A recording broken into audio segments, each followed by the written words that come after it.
Hey guys, അപ്പോൾ ഇന്ന് ഞങ്ങൾ അമ്പലത്തിൽ പോകാൻ പോവാണ്. അതിന് വേണ്ടിയിട്ട് അത്യാവശ്യം ദൂരം ഉള്ളതുകൊണ്ട് തന്നെ രാവിലെ എന്നല്ല, വെളുപ്പിനെ 4 മണിക്കായിരുന്നു എഴുന്നേറ്റിട്ടുണ്ടായിരുന്നത്. എന്നിട്ട് 5 മണിക്ക് ഇറങ്ങണമെന്നായിരുന്നു പ്ലാൻ. പക്ഷേ 5 മണിക്കൊന്നും ഞങ്ങൾ ഇറങ്ങിയില്ല. ഞങ്ങൾ ഇറങ്ങിയപ്പോഴേക്കും ഒരു 5:30 കഴിഞ്ഞിട്ടുണ്ടായിരുന്നു. ഫസ്റ്റ് ഞങ്ങൾ 2 അമ്പലത്തിലാണ് ഇതിന് പോകാൻ തീരുമാനിച്ചിട്ടുള്ളത്. ഫസ്റ്റിലേ പോകുന്നത് കൊടുങ്ങല്ലൂരാണ്. അപ്പോൾ ഇവിടെ പോയിട്ട് കുറച്ച് നാളായിട്ടുണ്ട്. ലാസ്റ്റായിട്ട് പോയത് കുറച്ച് മാസങ്ങൾക്ക് മുമ്പാണ്. അപ്പോൾ അവിടേക്ക് പോകാനായിട്ട് പോവുകയാണ്. പിന്നെ ഞാൻ ഈ ഇട്ടേക്കുന്ന ഡ്രസ്സ് നിങ്ങൾ അതിന് മുമ്പ് വേറെ വീട്ടിൽ കണ്ടു കാണും. എൻ്റെ ഓണം സെലിബ്രേഷൻ, സ്കൂളിലെ ഓണം സെലിബ്രേഷന് ഈ സെയിം ഡ്രസ്സാണ് ഇട്ടിട്ടുണ്ടായിരുന്നത്. എനിക്ക് ഭയങ്കര ഇഷ്ടപ്പെട്ടൊരു ധാവണിയായിരുന്നു കേട്ടോ ഇത്. പിന്നെ അവിടെ എത്തി വീഡിയോ എടുത്ത് ഞാനിങ്ങനെ വരുമായിരുന്നു. ആ സമയത്താണ് ശ്രദ്ധിച്ചത് എൻ്റെ മേക്കപ്പ് അത്യാവശ്യം കുഴപ്പമില്ലാണ്ട് വന്നിട്ടുണ്ട്. ഞാൻ രാവിലെ ധൃതിക്കിട്ടത് കൊണ്ട് തന്നെ എങ്ങനെ ആയിരിക്കും എന്നെനിക്ക് കറക്റ്റായിട്ട് അറിയാൻ പാടില്ലായിരുന്നു. എങ്ങനെയൊക്കെ പെട്ടെന്ന് ധൃതിക്കിട്ടതാണ്. കാരണം 4 മണിക്കാണ് നല്ല ഉറക്കപ്പിച്ചുണ്ടായിരുന്നു. പിന്നെ കാർ ഇരുന്ന് ഞാൻ കിടന്ന് ഉറങ്ങിയിട്ടുണ്ടായിരുന്നു. പാവം എൻ്റെ അമ്മ വണ്ടി ഓടിച്ച് ഞാൻ സൈഡിൽ കിടന്ന് ഉറങ്ങിയിട്ടുണ്ടായിരുന്നു. എനിക്ക് ഉറക്കം ഒട്ടും സഹിക്കാൻ പറ്റാത്തൊരു കാര്യമാണ്. പ്രത്യേകിച്ച് ഈ രാവിലെ എഴുന്നേറ്റ് വരുന്നത് തന്നെ ഒരു ഭയങ്കര ബുദ്ധിമുട്ടുള്ള പരിപാടിയാണ്. പിന്നെ കാറിൽ പോവുകയാണെങ്കിൽ മിക്കവാറും ഞാൻ കിടന്ന് ഉറങ്ങാറുമുണ്ട്. ഏതായാലും പിന്നെ ആ അമ്പലത്തിലൊക്കെ എത്തിയതിന് ശേഷം ഞങ്ങളവിടെ പുറത്ത് കുറച്ച് നേരം നിന്നു. പിന്നെ അകത്തൊക്കെ പോയി കറക്റ്റ് സമയത്താണ് ഞങ്ങൾ വന്നിട്ടുണ്ടായിരുന്നത്. ഞങ്ങൾക്ക് കറക്റ്റ് കുറച്ച് നേരം വെയിറ്റ് ചെയ്തപ്പോൾ തന്നെ ഞങ്ങൾക്ക് അമ്പലത്തിലകത്തേക്ക് കയറാൻ പറ്റിയിട്ടുണ്ടായിരുന്നു. പിന്നെ അവിടെയൊക്കെ നിന്ന് തൊഴുതു. പിന്നെ ആ സമയത്ത് മലയ്ക്ക് പോകാനായിട്ട് നിൽക്കുന്ന കുറേ പേരെ കണ്ടിട്ടുണ്ടായിരുന്നു കേട്ടോ. ഈ അമ്പലത്തിൽ കണ്ടിട്ടുണ്ടായിരുന്നു. പിന്നെ ഈ അമ്പലത്തിലായിരുന്നു മെയിനായിട്ട് കണ്ടിട്ടുണ്ടായിരുന്നത്. ഈ മലയ്ക്ക് വന്നിട്ട് മാലയൊക്കെ ഇട്ടിട്ട് കുറേ പേര് വന്നിട്ടുണ്ടായിരുന്നു. മലയാളീസ് അല്ലാതും കുറേ പേരൊക്കെ ഉണ്ടായിരുന്നു. അപ്പോൾ അവരെയൊക്കെ കണ്ടിട്ടുണ്ടായിരുന്നു. മല സീസണാണല്ലോ, അപ്പോൾ അങ്ങനെ കുറച്ച് പേരെ കണ്ടിട്ടുണ്ടായിരുന്നു. അപ്പോൾ ഇതെല്ലാം കഴിഞ്ഞിട്ട് ഞങ്ങൾ ഈ അമ്പലത്തിൽ നിന്ന് അടുത്ത അമ്പലത്തിലേക്ക് പോവാണ്. അപ്പോൾ ഇന്ന് നെറ്റി നിറച്ച് ചന്ദനമാണ്. കാരണം എല്ലായിടത്തു നിന്നും നമ്മൾ വാങ്ങിച്ചിട്ടുണ്ടായിരുന്നു. ഞാനിപ്പോഴാണ് ഫോൺ എടുത്ത് കണ്ടത് എത്രത്തോളം ഉണ്ടെന്ന്. അമ്മ ഇട്ടിട്ടുണ്ടായിരുന്നു, അതല്ലാണ്ട് ഞാനും ഇട്ടിട്ടുണ്ടായിരുന്നു. പിന്നെ കാറിൽ കയറി ഉടനെ ഞാൻ ചെയ്ത കാര്യം എന്ന് വെച്ചാൽ മുടി വാരി കെട്ടി വെച്ചു. കാരണം എനിക്ക് ഭയങ്കരമായിട്ട് ചൂടെടുക്കുന്നുണ്ടായിരുന്നു.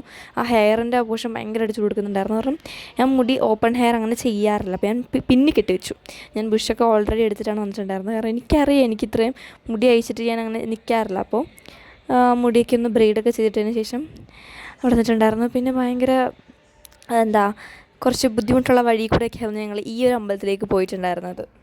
ഈ അമ്പലത്തിൻ്റെ പേര് വരാഹി ദേവി ടെമ്പിൾ എന്നാണ് കേട്ടോ. ഞാൻ എങ്ങനെയൊക്കെയോ കഷ്ടപ്പെട്ട് പഠിച്ച് പറഞ്ഞ പേരാണ്. കാരണം ഞാൻ പ്രൊണൗൺസ് ചെയ്ത സമയത്ത് തെറ്റി പോകുന്നുണ്ടായിരുന്നു.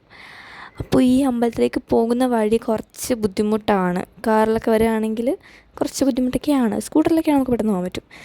പക്ഷേ ഇത്ര കഷ്ടപ്പെട്ട് അവിടെ വന്നാൽ അവിടെ നിന്ന് കിട്ടുന്ന ആ ഒരു വ്യൂ, ആ ഒരു ആംബിയൻസ്, ആ ഒരു പോസിറ്റീവ് വൈബൊക്കെ അടിപൊളിയാണ്. എനിക്ക് ഭയങ്കരമായിട്ട് ഇഷ്ടപ്പെട്ടിട്ടുണ്ടായിരുന്നൊരു അമ്പലമായിരുന്നു കേട്ടോ ഇത്. ഞാൻ ഇതിനു മുമ്പ് ഇവിടെ 2-3 പ്രാവശ്യം വന്നിട്ടുണ്ട്. അപ്പോഴത്തേനെക്കാട്ടും കുറച്ചും കൂടെ ഭംഗിയായിരുന്നു ഈ പ്രാവശ്യം വന്നപ്പോഴേക്കും കാണാനായിട്ട്. അതിൻ്റെ റീസൺ ഞാൻ എന്താണെന്ന് പറഞ്ഞുതരാം. അത് നിങ്ങൾ ഒരിക്കലെങ്കിലും ഈ ഒരു അമ്പലത്തിൽ ഈ ഒരു ടൈമിൽ പോകുന്നത് നല്ലതായിരിക്കും. പിന്നെ പോലും കുഴപ്പമില്ല, പക്ഷേ ഈ ഒരു ടൈമിൽ മിസ്സാക്കാൻ പാടില്ല. കാരണം അത്രയ്ക്ക് അടിപൊളി ഒരു വ്യൂ നിങ്ങൾക്ക് വേണ്ടി കാത്തിരിക്കുന്നുണ്ട്. ഫോട്ടോഷൂട്ടിനൊക്കെ പോകാൻ പറ്റിയൊരു സ്ഥലമായിട്ട് എനിക്ക് ഫീൽ ചെയ്തത്. കാരണം അത്യാവശ്യം നല്ല സ്പേസ് ഉണ്ട് അവിടെ. നമ്മൾ പോകുന്ന വഴി കുറച്ച് ബുദ്ധിമുട്ടാണെങ്കിലും സ്ഥലത്തെത്തിക്കഴിഞ്ഞാൽ സംഭവം അടിപൊളിയാണ്. അപ്പോൾ ഇതാണ് ഞാൻ പറഞ്ഞ വരാഹി ദേവി ടെമ്പിൾ. പാർക്കിംഗ് ഒക്കെ അത്യാവശ്യം നല്ല സ്പേസ് ഉണ്ട്. നല്ലപോലെ നമുക്ക് കുറേ വണ്ടിയൊക്കെ പാർക്ക് ചെയ്യാൻ പറ്റുന്ന സ്ഥലമുണ്ട്. അപ്പോൾ ഞങ്ങൾ ഇവിടെ എത്തിയ ടൈമും പക്കയായിരുന്നു. കറക്റ്റ് സമയത്ത് എത്തിയിട്ടുണ്ടായിരുന്നു. ഞങ്ങൾക്ക് പ്രോപ്പറായിട്ട് മര്യാദയ്ക്ക് അധികം തിരക്കൊന്നും ഇല്ലാണ്ട് മര്യാദയ്ക്ക് തൊഴുതൊക്കെ പോകാൻ പറ്റിയിട്ടുണ്ടായിരുന്നു. അപ്പോൾ ഞാൻ പറഞ്ഞ ആ ഒരു മെയിൻ സംഭവം എന്താണെന്ന് വെച്ചാൽ ഇവിടെ താമരയൊക്കെ വിരിഞ്ഞ് നിൽപ്പുണ്ടായിരുന്നു. അപ്പോൾ കാണാൻ ഒരു പ്രത്യേക ഭംഗി തന്നെയായിരുന്നു കേട്ടോ.